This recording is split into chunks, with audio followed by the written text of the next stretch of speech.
we have a little bit of a little correction. But Saturday, September 15th, is the men's and women's ministry. We're resuming the men's and women's ministries. The women's ministry is now going to be from 9 to 11 in the morning instead of 1 to 3. And they're both going to be here at the church, meeting in 2 different areas of the church. So instead of starting a new book for the women this month, for September, we're going to do a prayer group for September and start the new book in October. Afterwards, after the men's and women's thing, we're going to have like a small little lunch, a very small little luncheon, and then we're going to have a small, not work day, but kind of like a small work afternoon, so that we can get a little bit of more of the painting done before we go to fall relaunch later in the fall. Then Tuesday, September 18th, we're restarting the growth groups, and we're going to show this awesome video about the book All In. A century ago, a band of brave souls became known as one-way missionaries. They purchased single tickets to the mission field without the return half. And instead of suitcases, they packed all of their earthly belongings into coffins. As they sailed out of port, they waved goodbye to everyone they loved, everything they knew. They knew that they might never return home.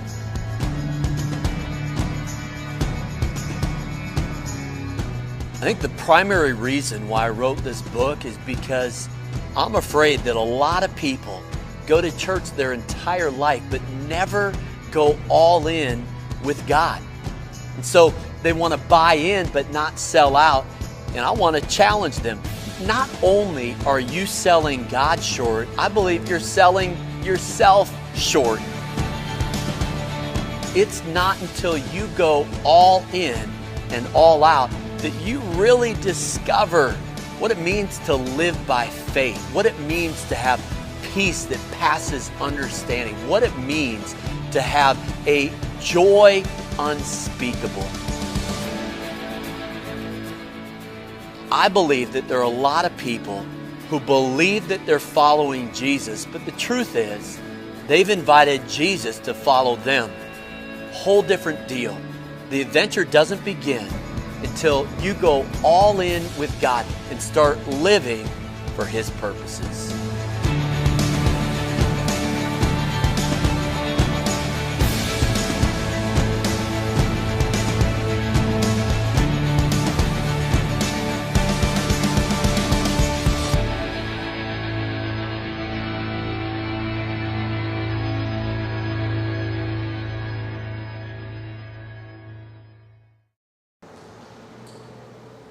And then Saturday, September 29th is our church movie night from 6 to 8 p.m. Case for Christ. So here's the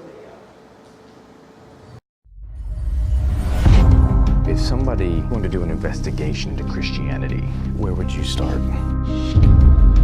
If the resurrection of Jesus didn't happen, it's a house of cards. You sure you want to give me that loaded gun?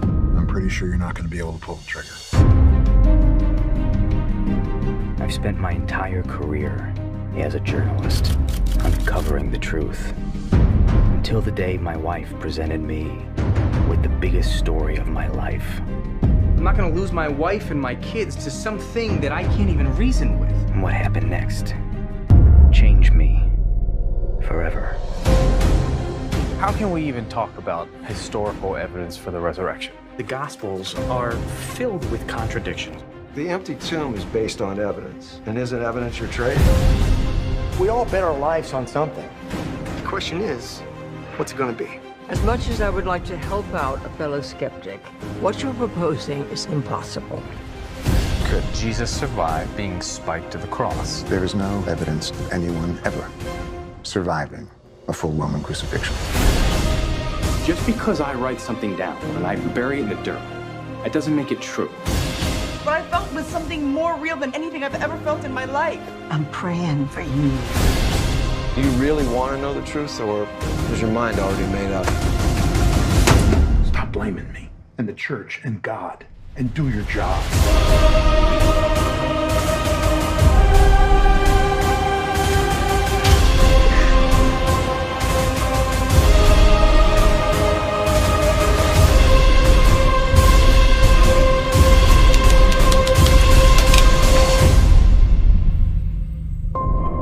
No one's ever proven if the shroud is the actual burial cloth of the Christ. But whenever someone looks in those eyes for the first time, suddenly becomes a real person.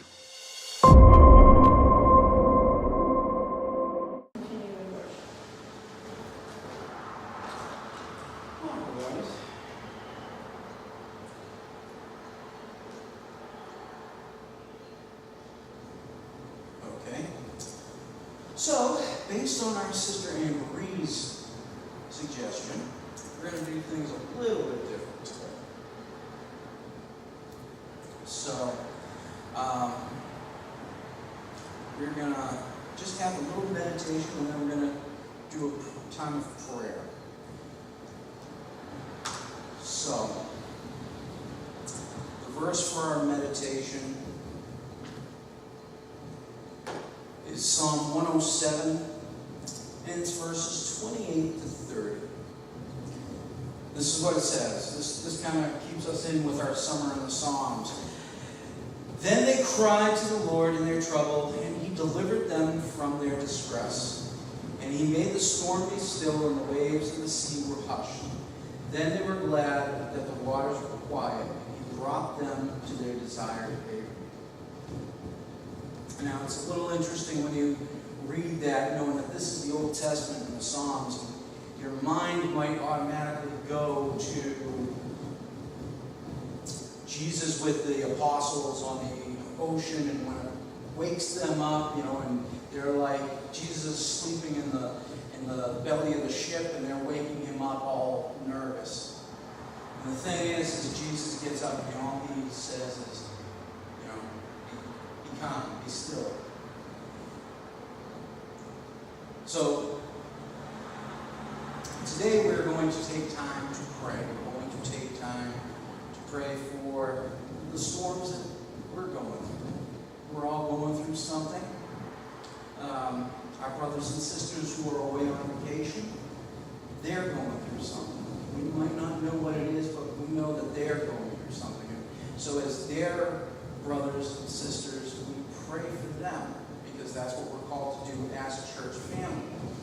We're called to pray for this body of believers. Even if there's only a few of us, we are called to pray for one another. We're called to pray for our community, for Sutton. We're called to pray for its leaders. We're called to pray for our state and its leaders. And so today, we're going to just take some time, and we're going to pray as God asks us, as we feel that call for God to just be in prayer with him and ask him to do